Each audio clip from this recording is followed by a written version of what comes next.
Well, hello, and welcome to another edition of Becoming a Gibborim. If you don't know what the previous 11 parts of this Gibborim series are about, go back and learn about what it is to be mighty, because Gibborim is basically super awesome, fantastically, wonderfully weathered, aged, cracked, weary, exhausted, fatigued, battle-stricken, despairing, hopelessly devastated, and miserable people who become suddenly spectacularly more than anything anybody ever thought maybe they were capable of until they were tested. This series is really about testing humans because humans are a particularly odd breed. If you have never worked with other animals, they're different. Fundamentally, we're not another animal. We're distinctly set apart. We bear a different kind of image, an actually different image. We don't really look at idols as much on the frequent regs basis the way we think we used to.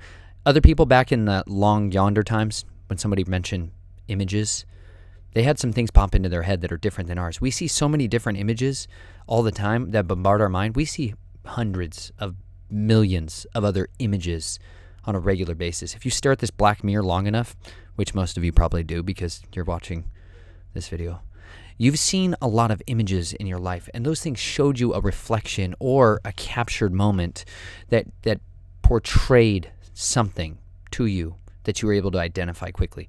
Back in the long time ago, before black mirrors were on everybody's pocket or on their face, this was where it came from, or like old-fashioned carved images like coins, idols, actual idols that people looked at, that image of something that they once saw before with their eyes that they are trying to remember, and so they carve something to look like it, to remind them of it, or to just capture the moment, because you had to be good with whittling in order to capture a moment pretty well. My wife, she likes to whittle spoons. She's good too. She's better than she thinks she is, which is fantastic. But she's got this little tiny twisted spoon. Oh, I gotta find that.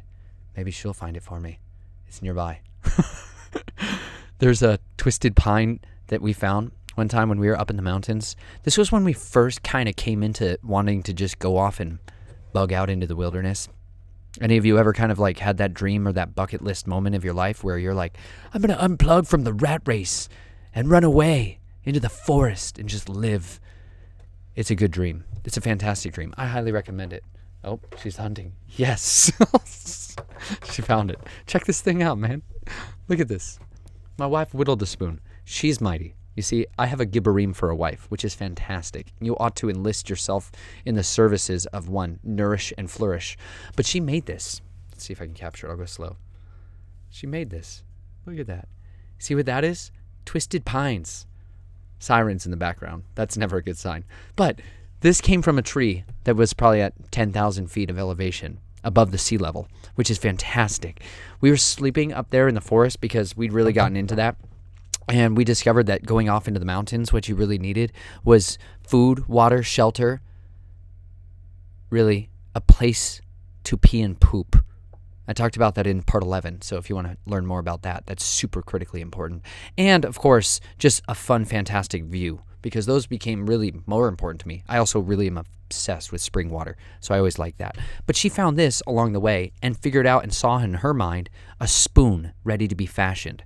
What I saw was a stick, which maybe I could sharpen into a spear, because most boys out there, when they see a stick, they tend to think spear or a staff, or maybe a hiking stick. But my wife, she sees spoons. She sees practical things. We feed babies with these now. We did not foresee that then. If you didn't know about it, my wife and I were definitely not able to conceive until the Father of Life actually opened my wife's barren womb, and that was a testimony unto himself. Like, there's a whole big vein that we spent watching go around our friend circle and sphere at the time of, like, we all got baby hungry. Not all of us. Some of us got super baby hungry, and some of those women got to such an extent of baby hungriness that they were willing to pay tens of thousands of dollars to try to have a baby artificially made for them in a lab and then put back inside their body. I'm not saying that's wrong. There's actually a huge need for adoptions of all the babies that are inside cryogenesis freeze chambers because people made babies and then just left them in a meat locker for a long time. Those babies need to be adopted and raised or given a chance to life too, right? Anyways, side note. That being said, We now have children, which she feeds spoons to. You know what I can't feed my child with? A blade. I can't. This is a fantastic blade. This is somewhat a broski of the blades out there. Yes, a brother of the blade. You know how to get my attention better than about anything in the history of my known life? Send me a blade and a coded message. That's basically my favorite human. True story. That's fantastic. You know who you are, but look at this beautiful gemsty. Let's see if I can. Look at that. Come on, you got to be able to respect someone's blade craft when they crank that out of a stone they find in the earth. When's the last time you made a stone into something that was versatile and useful? I don't do that very often, but my wife apparently can do it with sticks. I'm still learning to do it with rocks. Go check out Nature Nate if you don't know what I'm all about with rocks. This is a fossil. This is a fossil I found in a spring of water. That was my dream in my life. This is a mammoth bone, by the way. I'm 84% certain because I asked a good friend of mine, another broski, who is a geologist. And I'm pretty sure this is a mammoth bone. It was found in an area where a mammoth had been found prior to. So I think that's pretty supportable. I also think I found a Triceratops horn core. That's pretty absolutely outrageously epic. But I may not show that to you guys for a long time because it's like one of my secret treasures. That being said, I'm realizing there's a lot of fundamentally fantastic things about going out into the wilderness that we learn only because we actually went out into the wilderness with our backpacks and actually tried to just see what it'd be like if we bugged out for a while. And you know what we discovered? Time doesn't exist in the mountains. I actually mean that. The time that you know, the time that is set in such a way that you can keep a watch to it with an atomic precision. I grew up in a place for the last 10 years. I didn't grow up there, but I grew up there in a sense, where they actually, the timekeeper of the known system of the world, he makes his nest there. I think this is probably where a dragon makes his nest. It's called NIST, N-I-S-T, the National Institute of Strategic Sciences and Technologies. Oof. Anyways, it's another national system, but this is literally where the timekeeper of the world is. And so, like Greenwich, Green Standard, Greenwich Time, and all these places in geological and geographical history of where time has been kept from. One of those is currently planted in Boulder, which is a really interesting place. It pulses out a frequency from a kind of nuclear-powered clock. Yeah, it's a real base level. But anyways, they keep time there.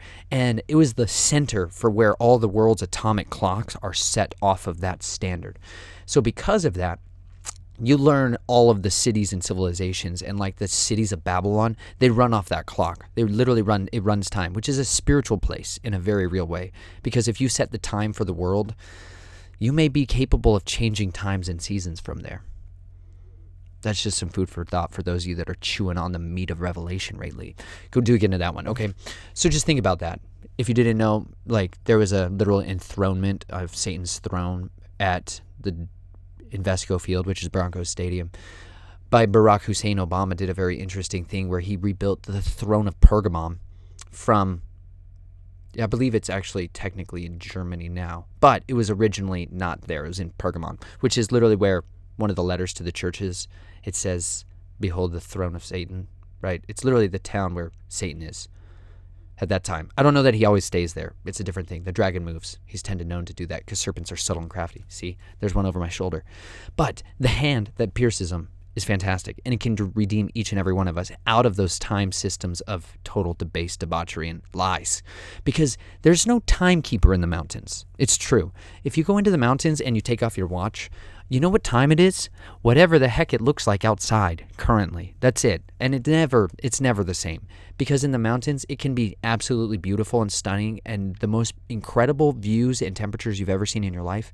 And within a matter of minutes, it can be the worst case scenario for you to just stay alive in. The mountains like eat your soul when it comes to your softness. They know it. They know it. They can crush you with their elemental power. It's formidable. It's also absolutely the most invigorating, revitalizing experiences if you're willing to get so uncomfortable that you're living inside the earth. Because in the mountains, generally one of the places you need to run to when you're on the wilderness is caves. Caves become that secret place in the mountains that if you don't know about it, the cave can literally just be 5 feet from you and you had no idea it was there. You could live there for a while and never know there was a cave. I've gone to chunks of property around the country where people who lived there had never once been, because they just don't smell the same way I do. Like, actually, I've got a pretty prolific sniffer. Those of you out there who've always been able to detect things in the air that others can't know what I'm talking about. And one of them is cool air that's moist. In a dry desert climate, that's super knowable smell. It's a very distinct smell, and it generally means there's open earth somewhere nearby that's got a cooler climate that I want to be inside immediately. Because of that, I've just hunted caves every chance I get, which is where sometimes people find treasures like this blade. That being said, when we go into the mountains up there, my wife and I soon learned that we tried to bring our own shelters and things like that, but a cave provided the best kind of scenario ever. To me, I like that kind of almost borderline claustrophobic feel of, at any given moment, there's only one in way and one out. And that's great. If you're a defender in a cave, you have every bit of the tactical high ground because, first of all, you're already inside it. Second of all, there's generally one main entrance that most humans are going to use, so that becomes a very formidably easy to defend position. I mean, you're really susceptible to fire, let's be real. Fire and smoke is a bad day for you because that tends to be how you kill humans inside caves if you don't have anything better to do. But we're going to be reading about today the Biblios right here. If you didn't know about it, this is the Sword of Awesomeness. I refer to it like that because most of you just think of this as a book, but it's not. It's a living history that teaches you about how you yourself can survive the schemes of all those false images that are out there. Because all those images that you've seen since you were born, most of them are total nonsense, garbage, lies that are designed to just ensnare you and lead you into the dragon's mouthpiece.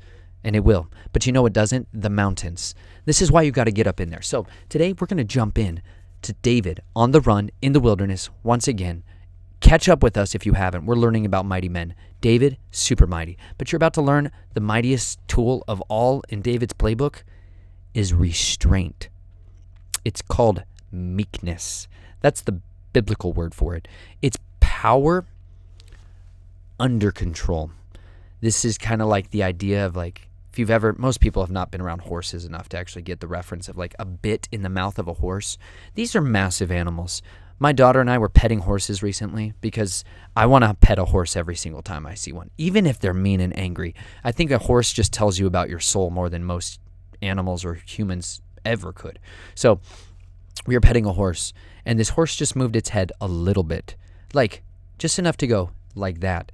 And it almost pushed me completely off the fence post I was standing on. They're incredibly strong, outrageously strong. When they're committed to something, they're the worst case scenario coming towards you at full speed, like 35 miles an hour into your throat piece.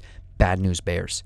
But a little tiny chunk of metal placed in the back of their mouth can completely turn that entire massive animal in any direction.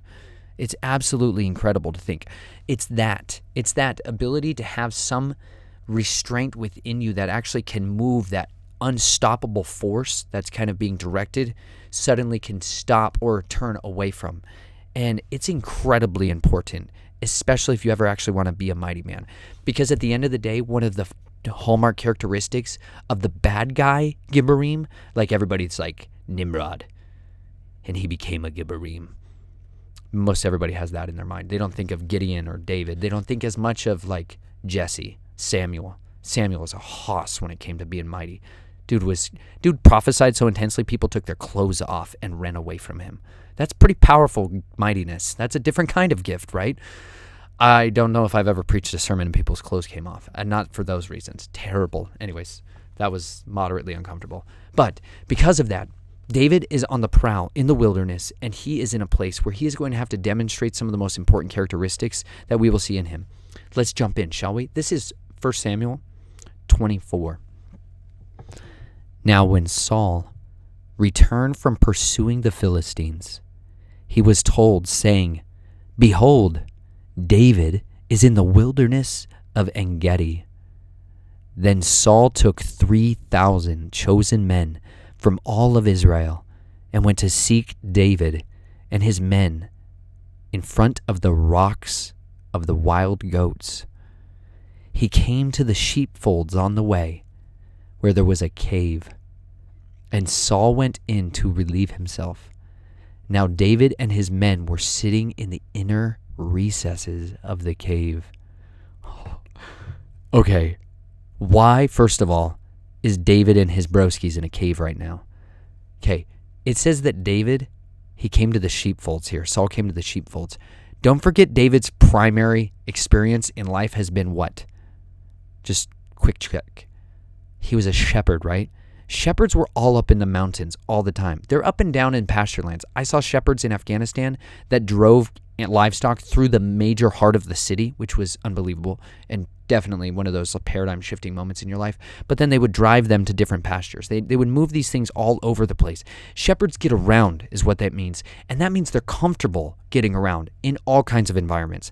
A shepherd can literally pick up one day and sleep in the most angelically beautiful pasture next to a stream and a brook, and the next day be barrenly stuck on the crags of a mountain just trying to survive because a windstorm blew in. And you know what wind can bring in the mountains? Lightning, which kills your sheep most hastily. So you've got to learn places to retreat to when you're up in those places. And because of that, David knows where caves are. David is awesome. He's climbed back into the back side of this cave. Inner recesses, I'm not thinking that this cave goes back for miles. Do you know what I mean? Because generally when you go to take a leak in a cave, you don't go back a couple hundred yards because you can't see in a cave without fire. Remember, we think of these things in 21st century cave technology where we have spelunking helmets and flashlights. If you didn't know it, I always recommend very good flashlights like this one. That was incredibly dull because it's on a low setting. Don't worry. This is a Nightcore PG12T. No, P12. Sorry, GT. It has a tail cap. I use this when I explore caves. Really. They didn't have that then. So when people wanted to go take a pee, they definitely just went in about as far as they could see. And here's this beautiful thing that happens when you hunt humans. I mean, when you hunt humans or whatever else you're hunting in a cave. Saul, in his mind, cannot see very far because he's coming out from the outside bright sun into a very dark place. And because of that, David and his defenders, remember, David is with his Gibborim mighty men. They can see very good. Because in about anywhere from 9 to 15 minutes, depending on your body's natural capabilities and your chutzpah, your urge to do so, you can change your ability from seeing in daylight to nightlight, like pretty quickly. It's incredible. This is why the old pirates are being depicted all the time as wearing a patch over their eye. That was just practically good wisdom in many sense of the word, that when you go up on the top of a ship, it's super bright, and suddenly you need to go in those dark bowels of the beast down below. You can flip that patch over, and then the one eye that's been in darkness can see almost immediately at full night vision capabilities, which gives you a serious tactical advantage to not hit your face on the lumber that's everywhere. Really. Same thing for caves, right? You don't want to hit your face on something like a giant rock that you can't see because it's black. Well, David and his homies are hiding up in that cave, and because of that, they have a serious tactical advantage here. Meaning, here comes the guy who said every single day, remember, Saul is thinking of ways to murder David. Every single day of his life, it says, at the latter years of Saul's life, he just wakes up and thinks about, how do I murder David? The shepherd boy, the son of Jesse, that man who's been slaying his tens thousands. That guy. Let's jump back into the story, though, before I get ahead of myself. The men of David, this is the Gibborim, said to him, "Behold, this is the day of which Yahweh said to you, Behold, I am about to give your enemy into your hand, and you shall do to him as it seems good to you." Then David arose and cut off the edge of Saul's robe secretly. So he said to his men, "Far be it from me, because of Yahweh, that I should do this thing to my Lord, Yahweh's anointed, to stretch out my hand against him, since he is Yahweh's anointed." David persuaded his men with these words, and did not allow them to rise up against Saul. And Saul arose, left the cave, and went on his way. This is unbelievable restraint. If you've ever had your enemy actually handed to you, I mean, you couldn't have imagined a better case scenario when it comes to sneakily assassinating the very person who's been spending their whole day and night finding ways to try to murder you, and your wives or children. Remember, this drove families onto the run. And so David is in this tiny little cave with the guys who will slay giants and hundreds of humans with tools like a rock. We're going to meet guys that followed David because David slew humans, super tanks with rocks. These guys are serious studs, and they just got handed their prime, in their minds, the enemy, right? David looks at King Saul for a minute in the same lens piece that his mighty men did, which was as his absolute enemy. He was the incarnate bad guy in this story, right? And yet David gives into that for a while. And because of that, David does something which takes so much spectacular tradecraft to do. Most people read this part of the story like, oh yeah, and then he snuck up to him and cut his robe off.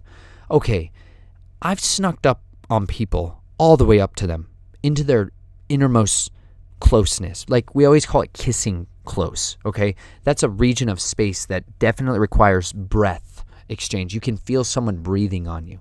It takes a lot of training, discipline, and intentional focused like control of your body to physically move quietly. You don't think about it a lot because you wear clothing that's probably just obnoxiously loud all the time, and you don't even recognize how loud your clothing is. It comes down to even choosing what kind of footwear. Like, you spend a lot of time thinking about shoes when you want to sneak on people. There's another serious bit of like tradecraft that comes to shoes on different kinds of environmental textures that will give up your position and make you die unnecessarily. So because of that, when I read that story and Saul is in there going to the bathroom, I don't think it was super loud. Caves have this unbelievable ability to magnify sound. The sound bounces off and reverberates off of all the directions. So it's omnidirectional echo chamber. All the sound of every little noise that you make is amplified. And given the fact that when you're going potty in a cave, you tend to hear anything else other than you going potty in the cave kind of sounds. So for David to actually sneak up on Saul in that moment with a very sharp knife, okay, I'm guessing it wasn't quite so tiny. I'm guessing it was moderately larger because he had to then take Saul's robe and cut a piece off of it without the guy noticing.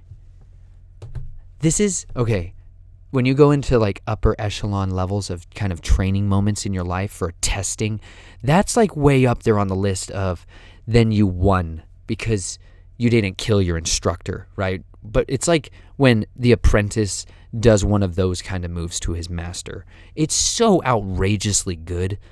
Everybody knows you're the man. You're the absolute studly. Like, without question, you're the Gibborim in the room because it takes so much stealth and intentionality and commitment to be able to sneak up like that. And then to not take the same blade, you see, and use that same very sharp cutting edge to totally end the life of the individual you're using the restraint with. It's like handing your enemy the back of the blade when you could have handed him the pointy bit instead. That's so much discipline in David to do that. And then he still afterwards felt convicted enough by that he had actually transgressed, because David recognized that he was, like Saul, a man under authority.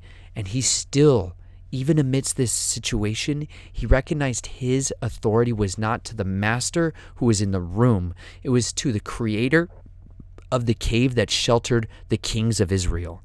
Because these are some of the last moments you're going to see David and Saul, who will be the kings of Israel. When forever people think of the kings of Israel, there's the first one, there's the second one, in a cave together at one moment in time. And yet David does the one thing which, for all intents and purposes, nobody thinks he's super mighty for doing. But to me, this is so much more of a mighty moment than David and Goliath. Because David has his buddies here. David has the prime opportunity. He has every single reason and excuse to justify, to make a just kill. Right now, he's got all of that in his court. And yet, the one thing he knows he needs more than any of that is to not transgress his authority, which is the creator of the cave. He knows that Yahweh is the one who has placed the anointing oil upon the head of Saul through the hand of Samuel. And that's a serious thing. If you haven't studied the first beginning portions of this book, it's super fundamentally important when you learn about the anointing oil. It's a very special oil that was used for anointing one who would bear the spirit of the living Elohim on this earth, who would be the leader of his people. It was a very powerful thing. Saul was not always the bad guy. He's not the bad guy in this story either. Saul is being utilized by the Father. He literally is being given the thoughts. He has a evil spirit sent against him to cause him to have this rage, in a sense. I think he also had a willingness in his heart and a desire to hold on to the power, which made him susceptible and vulnerable to that. That's the primary weakness of bad guys, of bad Gibborims, of bad women, and people whose character is lacking a character trait of humility, of sacrifice. Meekness is power, the most power possible, under the most restraint possible, unless it's needed to be used otherwise. Horses have that capacity where they can care for their young and yet stomp your face in if they really needed to. It's incredible. That's restraint. David had restraint. That's a mature sign of a believer. Saul did not. Saul demonstrated that when he tried to throw the spear through the face of his own son because his own son asked him a question. Remember, when children ask you a question, you want to throw a spear through the wall? You're not meek. And you need to go back to the drawing boards of your character and get stripped of all the pride that built that up in you and recognize that strength doesn't come from you. I've watched people with the most strength in the world. I've literally watched it leak out of their body because, you know what? A lot of strength doesn't stop a tiny pointy object going into your kidney and draining you of your vitality. Not even a little bit. So there's a serious need for restraint when you get your mightiness. David demonstrates that here. And because of that, he demonstrates to his king, the actual king, that he is also worthy of being entrusted with more power. Whereas Saul, well, let's see how Saul handles it, shall we? Now afterward, I'm going to try to keep this under 30 minutes because most of you have been programmed your whole life to keep everything in your life under 30 minutes. But we're going to work on that, right? Endurance. Now, afterward, David arose and went out of the cave and called after Saul, saying, "My Lord, the king!" And when Saul looked behind him, David bowed with his face to the ground and prostrated himself. And David said to Saul, "Why do you listen to the words of men, saying, 'Behold, David seeks to harm you'? Behold, this day your eyes have seen that Yahweh has given you today into my hand in the cave. And some said to kill you. But my eye had pity on you, and I said, I will not stretch my hand out against my Lord, for he is Yahweh's anointed. Now, my father, see the edge of your robe in my hand. For in that I cut off the edge of your robe and did not kill you. Know and perceive that there is no evil or rebellion in my hands, and I have not sinned against you, though you were lying in wait for my life to take it. May Yahweh judge between you and me, and may Yahweh avenge me on you. But my hand shall not be against you. As the Proverbs of the ancient says, out of the wicked comes forth wickedness. But my hand shall not be against you. After whom has the king of Israel come out? Whom are you pursuing? A dead dog? A single flea? Yahweh, therefore, be judge and decide between you and me, and may he see and plead my cause and deliver me from your hand. When David had finished speaking these words to Saul, Saul said, "Is this your voice, my son, David?" Then Saul lifted up his voice and wept. He said to David, "You are more righteous than I, for you have dealt well with me, while I have dealt wickedly with you. You have declared today that you have done good to me, and that Yahweh delivered me into your hand, and yet you did not kill me. For if a man finds his enemy, will he let him go away safely? May Yahweh therefore reward you with good in return for what you have done to me this day. Now behold, I know that you will surely be king, and that the kingdom of Israel will be established in your hand. So now swear to me by Yahweh that you will not cut off my descendants after me, and that you will not destroy my name from my father's household. And David swore to Saul, and Saul went up to his home, but David and his men went up to the stronghold. You see what that happened there? If David would have killed Saul there, what would have happened? Most likely, if David used his saucy bladecraft there to just end King Saul, and then what? Do you think bloodshed tends to beget more bloodshed? It's a serious thing. Do you remember the kind of people that were very likely to ascend in Saul's place? The kinds of sons? Jonathan, probably not, right? Jonathan is very likely not going to be the son Saul would pick to get the throne. There's a lot of guys in Saul's camp who are the conspirators, remember? Because conspiracies happen constantly, all the time, especially when you're going for power grabs. And remember, the worst guy in the history of known time? Oh, what was his name? I'm missing it. He was Ahimelech.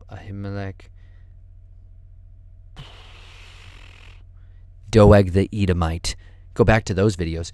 Doeg the Edomite, right? The guy who conspired and gave up David. By doing so, he slaughtered a bunch of priests and their families and their children and their livestock and their animals. That's like the other guy who's trying to grab power in Saul's camp. Do you think that guy is just going to let David take the throne? Or do you think that guy wants to hold the power because he knows his days are probably done once David takes the throne? There's a lot of people out there that'll try to keep their power.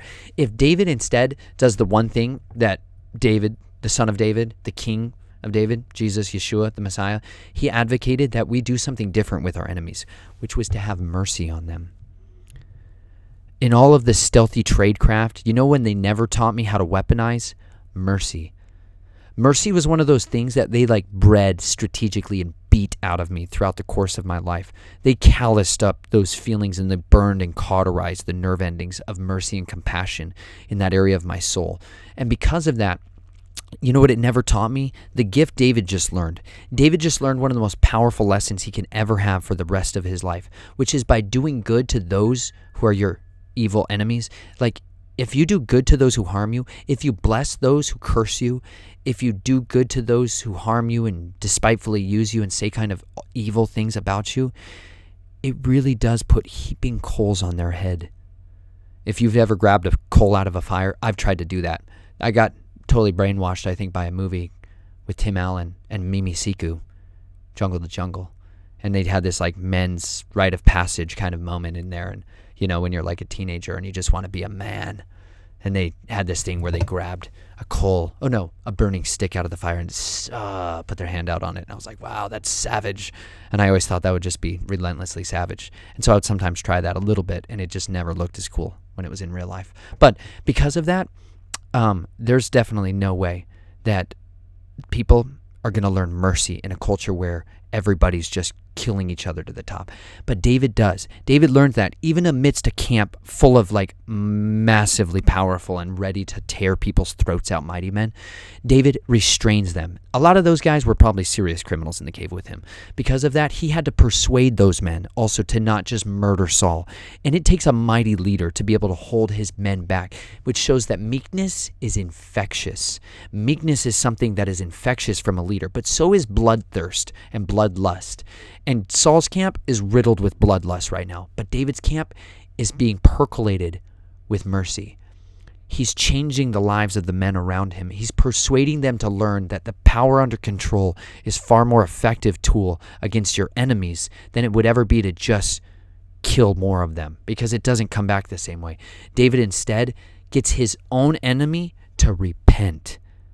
That is so powerful, because the ultimate goal at the end of it, of all of this, is to bear up better fruit. And the fruit comes through repentance, from causing those who are on a path of destruction to turn and to become set apart and used for something useful, right? My wife saw this stick on the ground that was going to rot and decay and turn into nothing but soil. Wonderful soil. But you know what it did instead? She saw it for what it could be. And she set it apart for a different use. She changed its nature. She used the gift of creation that she has been given by her Creator, which is expressing through a blade something that this could have been set apart for by the Creator himself. She changed its purpose. She gave it a new identity. And because of that, here, years later, it's still in... I don't have a lot of things in my house. I live in an RV that picks up and moves like gypsies in the wind is the way I like to refer to it. Because of that, I have limited space. But this thing was one of those items that had to come with us. And now this is one of those things that feeds children in my life, which is amazing. But because of that, I've got to see the way that she can transform something that I would have never seen looking like that into something spectacular. Yahweh has that same vision for different people out there, and especially for our enemies. And when we actually start to pray forgiveness for the people that harm us or abuse us, and then it starts to transform our heart to where we can have love and mercy and compassion for those who seek our harm, it really does burn those people. It will burn them. It will ultimately burn them all the way to their ultimate destruction, where they're burned like chaff, or it will cause them to be so convicted by it that they turn and they become set apart for a good purpose. And that should be each and every one of our goals. And I hope that you take courage from seeing someone who, as mighty as he was, he could have slung a stone and crushed Saul's head from that cave. He could have cut his head off. Quite seriously, we know he's done both those things. And yet he chose instead to have restraint. Be restrained with your mightiness. And I assure you of this, it will be far more powerful than any other tool you've ever picked up in your life. Have mercy on your enemies. Pray for those who persecute you. Do good to those who harm you. It really does change the systems of man. So don't always look for the bad guy and the primal opportunity for you to hunt him down. Seek instead for deliverance from those that are perishing, because by doing so, it might also give you a whole new purpose in your life and a new identity. I love you. I pray you be vigilant out there. And by that, I mean, read the book of Nehemiah and learn about vigilance. Swords and spears in one hand, mortar and pestle. Nope, maybe just mortar. Some kind of tool people use to... I've never done a lot of stone wall building. Some kind of tool in order to build stuff. Do that on the regs. Be a guy on the wall. And if you don't have anybody else on the wall, well, you know what? Go find a rock and turn it into something fantastic today. I love you. Be vigilant. Be safe out there. And by that I mean live as dangerously as possible. Strategically, every single day of your life, because the days are evil, but you were born for such a time as this. I love you.